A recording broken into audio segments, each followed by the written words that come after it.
Hi friends, welcome to Telugu bus.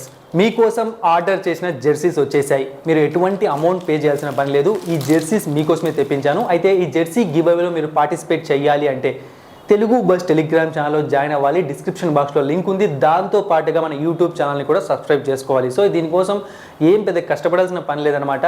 మీకు updates ఇస్తున్నాను, మీరు జస్ట్ నన్ను ఫాలో అయితే చాలు. అయితే మీరు ఈ జెర్సీ గివేలో పార్టిసిపేట్ చేయాలనుకునే వాళ్ళు మీరు ఎటువంటి కాల్స్ మెసేజెస్ చేయాల్సిన పని లేదు. ఇన్స్టాగ్రామ్ ఐడికి కానీ వాట్సాప్కి కానీ జస్ట్ మీరు ఈ వీడియో కింద కామెంట్ సెక్షన్లో మీ మొబైల్ నెంబర్ని మీ ఇన్స్టా ఐడిని మాత్రమే మెన్షన్ చేయండి. మీకు ఎటువంటి ఏమంటారు ఇష్యూస్ రావన్నమాట. ఎందుకంటే ఆ కామెంట్స్ ఎవరు చూడరు.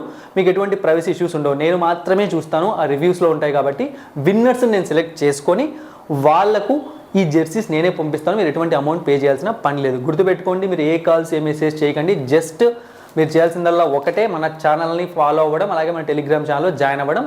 మిమ్మల్ని కాంటాక్ట్ అయినప్పుడు నేను స్క్రీన్ షాట్ అడుగుతాను, అంత మాత్రమే ఉంటుందన్నమాట. సో ఇక మనం కంటెంట్లోకి వెళ్ళిపోతాం అనమాట. 2024 ఐపీఎల్లో నెక్స్ట్ మ్యాచ్ అన్నది Punjab Kings versus Gujarat Titans మధ్య జరగబోతోంది. ఇది రివెంజ్ మ్యాచ్. ఆల్రెడీ రెండు టీమ్స్ మధ్య ఒక మ్యాచ్ జరిగింది. ఆ మ్యాచ్లో పంజాబ్ కింగ్స్ థ్రిల్లింగ్ విక్టరీ సాధించేసింది ఆల్రెడీ. అయితే ఈ అనాలిసిస్ ఫార్మాట్ మొత్తం మార్చాను, మీకు తెలుసు అనుకుంటాను. ఎందుకంటే ఇప్పటి నుంచి అన్ని రివెంజ్ మ్యాచ్లే ఉంటాయి. ఆ టైంలో మీకు సేమ్ ప్లేయర్ బ్యాటిల్ అండ్ అలాగే రెండు టీమ్స్ మధ్య ఉన్న వాళ్ళు ఎన్ని రన్స్ చేశారు ఇవి చెప్పాను అనుకోండి. Just last match runs wickets మాత్రమే యాడ్ అవుతాయి, అంతకుమించి ఏ చేంజ్ ఉండదు. దానివల్ల మీకు తెలుసుకోవడానికి కూడా ఏమి ఉండదు అనమాట. సో టోటల్గా ఫార్మాట్ చేంజ్ చేశాను. ఇప్పుడు ఏ గ్రౌండ్లో అయితే ఆడుతున్నారో ఆ గ్రౌండ్లో ఎంత రన్స్ చేశారు ఏ ప్లేయర్స్ అండ్ అలాగే ఎన్ని వికెట్స్ తీసుకున్నారు బౌలర్స్, ఆ ఫార్మాట్ ప్రకారం వెళ్దాము. సో ఫస్ట్ అయితే మనం పంజాబ్ కింగ్స్ గురించి కొన్ని ఇంపార్టెంట్ పాయింట్స్ డిస్కస్ చేయాలి. ఇక్కడ శిఖర్ ధవన్ ఈ మ్యాచ్ ఆడే అవకాశం ఉంది, బట్ 100% షూర్ కాదు. ఆడే అవకాశం అంటే తను గేమ్లోకి వచ్చే ఛాన్స్ ఉంది. ఒకవేళ అది జరిగితే శామ్ కరణ్ కాకుండా మనం శిఖర్ ధవన్ని కెప్టెన్గా చూస్తాము. ఇక నెక్స్ట్ ఇంకేమైనా చేంజెస్ జరుగుతాయంటే అంతకుమించి ఇంకే చేంజెస్ జరగవు. ఒకవేళ జరిగితే రిలే రసో ప్లేస్లో మళ్ళీ జానీ బెర్స్టో టీంలోకి రావచ్చు. అంతే, జరిగితే రెండే చేంజెస్, ఒకటి శిఖర్ ధవన్, రెండు జానీ బెర్స్టో, లేదా కేవలం ఒక చేంజ్ మాత్రమే, అది రిలే రసో ప్లేస్లో జానీ బెర్స్టో వచ్చే అవకాశం ఉంటుంది. సో చూసుకున్నామంటే పంజాబ్ కింగ్స్ ప్రాబ్లం ఏముంది అంటే ఫస్ట్ మనం ప్లేయింగ్ 11 చూద్దాం, తర్వాత ప్రాబ్లమ్స్ డిస్కస్ చేద్దాము. Punjab Kings playing 11: Shikhar Dhawan, Rilee Rossouw లేదా Jonny Bairstow, Prabhsimran Singh, Sam Curran, Jitesh Sharma, Liam Livingstone, Shashank Singh, Ashutosh Sharma, Harpreet Brar, Harshal Patel, Kagiso Rabada, Harshdeep Singh, impact ప్లేయర్గా Harpreet Singh Bhatia. So Punjab Kings problem ఏంటి అంటే ఆల్రెడీ ఇంతకుముందు లాస్ట్ వీడియో మనం డిస్కస్ చేసినప్పుడు చెప్పాను. పంజాబ్ ఎంఐ వీడియోలో టాప్ ఆర్డర్ నుంచి ఎటువంటి అసలు అంటే ఏ కాంట్రిబ్యూషన్ రావట్లేదు టీంకి. ఇది చాలా బాధ అనిపిస్తుంది అన్నమాట చూడడానికి. ఎందుకంటే శిఖర్ ధవన్ ఉన్నప్పుడు ఆడలేదు, ఇప్పుడు వచ్చిన వాళ్ళు ఆడట్లేదు. రిలే రసౌని తీసుకున్నారు, అతను కూడా ఫస్ట్ బాలే బౌల్డ్ అయిపోయాడు బుమ్రా బౌలింగ్లో.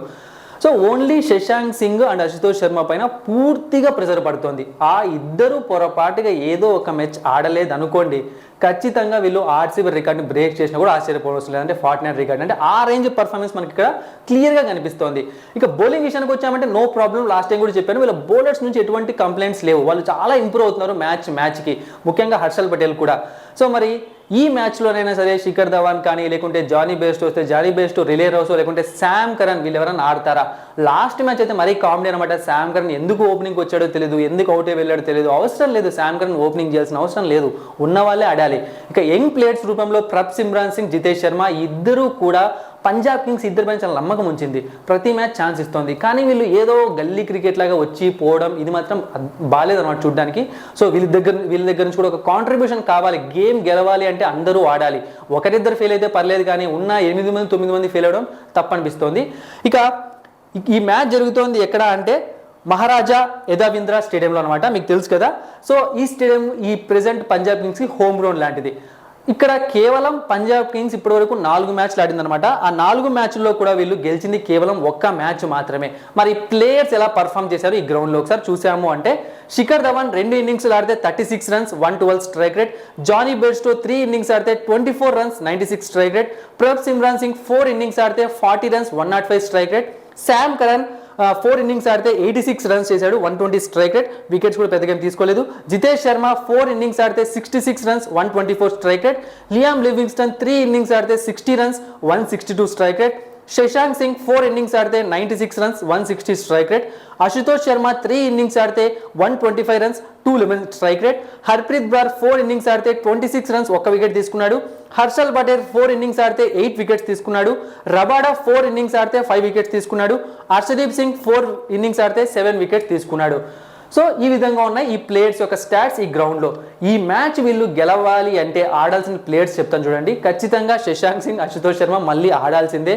వాళ్ళతో పాటుగా లియామ్ లివింగ్స్టన్ బ్యాటింగ్లో ఫైర్ అవ్వాలి. సో టాప్ ఆర్డర్ ఒకవేళ ఎత్తిపోయినా సరే ఈ ముగ్గురు కరెక్ట్గా పర్ఫామ్ చేస్తే ఖచ్చితంగా ఆ రోజు మ్యాచ్ పంజాబ్దే. ఎందుకంటే బౌలర్స్ దగ్గర నుంచి కంప్లైంట్స్ లేవు కాబట్టి బ్యాటింగ్లో ఈ ముగ్గురు అన్నా సరే మ్యాచ్ని ఈజీగా కళ్ళు మూసుకొని గెలిపించేస్తారు. ఇక శిఖర్ ధవన్ వస్తే శిఖర్ ధవన్ లేదా ప్రభ్సిమ్రాన్ సింగ్ కనీసం 30-20 రన్స్ చేసినా కూడా టీం గెలవడానికి ఎక్కువ అవకాశాలు ఉంటాయి. ఇక నెక్స్ట్ మనం జీటీ ప్లేయర్స్ విషయానికి వచ్చాము అంటే వీళ్ళ ప్లేయింగ్ ఎలెవన్ ఎలా ఉండే అవకాశం ఉంది చూడండి. లాస్ట్ మ్యాచ్కి వృద్ధిమాన్ సాహాని తీసుకొని వచ్చారు, పెద్దగా వర్కౌట్ కాలేదు. ఇక నెక్స్ట్ అభినవ్ మనోహర్కి ఛాన్స్ ఇచ్చారు, అతను ఆడడం లేదు. డేవిడ్ మిల్లర్ ఈ 2024 ఐపీఎల్లో పెద్దగా పర్ఫామ్ చేయలేదు, లాస్ట్ మ్యాచ్ కూడా ఫెయిల్ అయ్యాడు. ఇక బౌలర్స్ రూపంలో చాలా చేంజెస్ చేస్తూనే ఉన్నారు. సందీప్ వారియర్ని తీసుకొని వచ్చారు, ఉమేష్ యాదవ్ని పక్కన పెట్టి పెద్ద అది కూడా వర్కౌట్ కాలేదు. అంటే టోటల్గా బ్యాటింగ్ కొలాప్స్ అయిపోయింది లాస్ట్ మ్యాచ్లో జీటీది. మరి 100 కూడా కొట్టలేదు కాబట్టి ఇక బౌలర్స్ని మనం ఏమీ అనలేము ఇక్కడ. బట్ రషీద్ ఖాన్ ఫెంటాస్టిక్ ఫామ్లో ఉన్నాడు, అది బ్యాటింగ్ అయినా బౌలింగ్ అయినా అద్భుతంగా ఉన్నాడు. ఇక స్పెన్సర్ జాన్సన్ అంతంత మాత్రమే. నూర్ అహ్మద్కి ఛాన్స్ ఇస్తున్నారు కానీ లాస్ట్ ఇయర్ మ్యాజిక్ని రిపీట్ చేయలేకపోతున్నాడు. అండ్ శుభ్మన్ గిల్ ఈ టోర్నమెంట్లో ఈ టీంలో ఫామ్లో ఉన్న ప్లేయర్స్లో అతను కూడా అనమాట.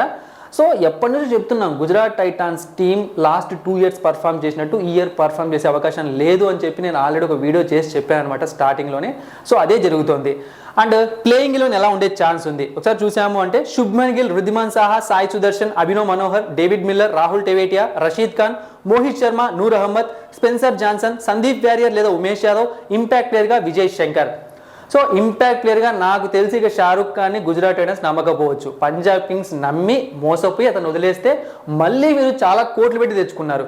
షారుఖ్ ఖాన్కి అంత అంటే ఏమంటున్నా అంటే అంత గ్రాంటెడ్గా తీసుకుంటున్నాడు ఐపీఎల్ అంటే అనిపిస్తుంది. ఎందుకంటే కిందకి వెళ్ళాడు అనుకోండి, డొమెస్టిక్ ఫార్మాట్ అద్భుతంగా పర్ఫామ్ చేస్తున్నాడు.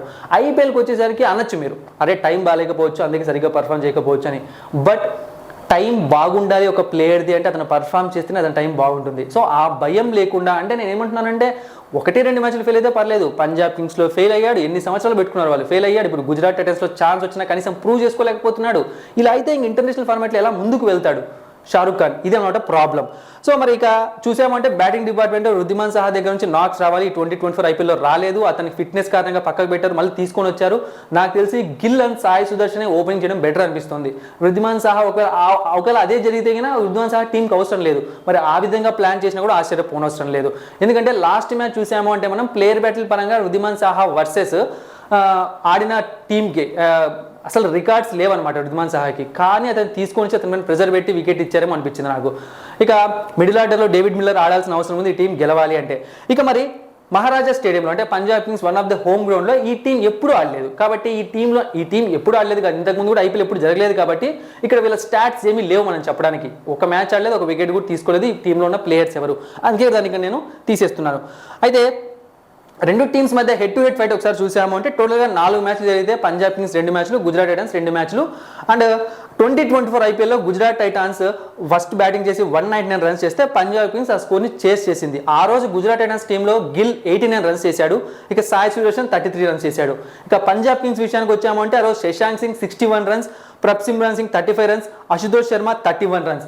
ఆ రోజు మ్యాచ్తోనే మనకు శశాంక్ సింగ్ పైన అశుతోష్ శర్మ పైన ఒక నమ్మకం స్టార్ట్ అయిందనమాట. ఎందుకంటే ఆ రోజు నుంచే వాళ్ళు గట్టిగా ఆడడం స్టార్ట్ చేశారు. అంతకుముందే శశాంక్ సింగ్ స్టార్ట్ చేసిన ఏదో ఫ్లూక్ అనుకున్నారు, కానీ అప్పటి నుంచి ప్రతి మ్యాచ్ ఇద్దరు ఆడుతూనే వస్తున్నారు, అద్భుతంగా పర్ఫామ్ చేస్తున్నారు. ఇక ఈ స్టేడియం పిచ్ రిపోర్ట్ విషయానికి వచ్చాము అంటే ఆల్రెడీ చెప్పాను, ఇది ఒక యావరేజ్ అంటే ఇంతకుముందు మ్యాచెస్ జరిగినప్పుడు ఇది ఒక యావరేజ్ బ్యాటింగ్ వికెట్, ఇక్కడ భారీ స్కోర్లు రావు. లాస్ట్ మ్యాచ్ మనం చూసుకున్నామంటే ముంబై చాలా జాగ్రత్త పడి బ్యాటింగ్ చేసి అంతవరకు తెచ్చుకుంది. అండ్ భారీ స్కోర్లు రావు means in the sense means ఏంటి అంటే 200 పైన స్కోర్స్ రావడం చాలా కష్టం. ఒక 170, 180 ఇక్కడ వరకే వస్తాయి. ఒకవేళ రెగ్యులర్గా ఇక్కడ ఇదే సేమ్ పిచ్ పైన ఒకవేళ ఆడుతూ ఉంటే ఏమన్నా 200 టచ్ అవ్వచ్చు. అది కూడా బలవంతంగా 2 టీమ్స్ స్కోర్ చేసేంతగా పిచ్ అయితే లేదనమాట. నేను ఏం చెప్తున్నా అంటే ఒకవేళ ఎవరైనా ఏ టీం అయినా ఫస్ట్ బ్యాటింగ్ చేసి ఒక 200 స్కోర్ని క్రాస్ చేశారనుకోండి, కళ్ళు మూసుకున్న రోజు మ్యాచ్ వాళ్ళే గెలుస్తారు. ఎందుకంటే చేసి చేయడం చాలా కష్టం అంత స్కోర్స్ని, ఎవరో ఒకరు నిలబడి గట్టిగా ఆడితే తప్ప. ఇక టోటల్గా 4 మ్యాచ్లు జరిగితే అందులో 2 మ్యాచ్లు ఫస్ట్ టైం బ్యాటింగ్ చేసిన టీం గెలిచింది, 2 మ్యాచ్లు సెకండ్ టైం బ్యాటింగ్ చేసిన టీం గెలిచింది. ఇక్కడ average first inning score 160, average second inning score 150 ఉంది. సో ఇందాకే చెప్పాను కదా, ఇక్కడ కేవలం ఒక్క మ్యాచ్ మాత్రమే పంజాబ్ గెలిచింది ఇప్పటి వరకు ఆడిన 4 మ్యాచ్ల్లో కూడా, అది కూడా ఢిల్లీ క్యాపిటల్స్కి అగేనెస్ట్గా. సో మరి ఎవరు గెలుస్తారు ఈ మ్యాచ్? చూడండి, లాస్ట్ మ్యాచ్ పంజాబ్ ఓడిపోయింది. అంటే అశుతోష్ శర్మ ఒకవేళ 2 ఓవర్స్ అంటే 10 బాల్స్ 2 ఓవర్స్ కూడా అవసరం లేదు, నిలబడి ఉంటే ఆ రోజు వాళ్ళు మ్యాచ్ గెలవాల్సిన వాళ్ళు. బట్ ఇంకొక సైడ్ గుజరాత్ టైటన్స్ ఘోరంగా ఓడిపోయింది అనమాట, 100 రన్స్ కూడా చేయకుండా. అలాంటి టీమ్స్ మధ్య మ్యాచ్ జరగబోతోంది. అండ్ ప్రాబ్లమ్స్ విషయానికి వచ్చాము అంటే 2 టీమ్స్లో చెప్తే మహాభారతము రాస్తే రామాయణం అంటారు కదా, ఆ రేంజ్ ప్రాబ్లమ్స్ కనిపిస్తున్నాయి. అలాంటి టీమ్స్ మధ్య ఈ మ్యాచ్ జరగబోతోంది. సో ఈ మ్యాచ్ ప్రిడిక్షన్ అనేది మీకు తెలుగు బస్ టెలిగ్రామ్ ఛానల్లో దొరుకుతుంది అనమాట. డిస్క్రిప్షన్ బాక్స్లో లింక్ ఉంది, వెంటనే వెళ్ళి జాయిన్ అవ్వండి. ఇక్కడ ఏ టీంకి ఫేవర్ అని మాత్రమే చెప్పబోతున్నాను. అండ్ అలాగే తెలుగు బస్ టెలిగ్రామ్ ఛానల్లో జాయిన్ అయ్యారు అంటే మీకు జెర్సీ గివ్లో పార్టిసిపేట్ చేయడానికి ఉంటుంది. చెప్పాను కదా, కామెంట్ సెక్షన్లో మీ మొబైల్ నెంబరు, మీ ఇన్స్టాగ్రామ్ ఐడి కామెంట్ చేయడం మర్చిపోకండి. సో నాకు తెలిసి ఈ మ్యాచ్లో పంజాబ్ కింగ్స్ మరోసారి ఓడిపోయే ఛాన్స్ ఉంది, గుజరాత్ టైటన్స్ గెలుస్తుంది అనిపిస్తుంది.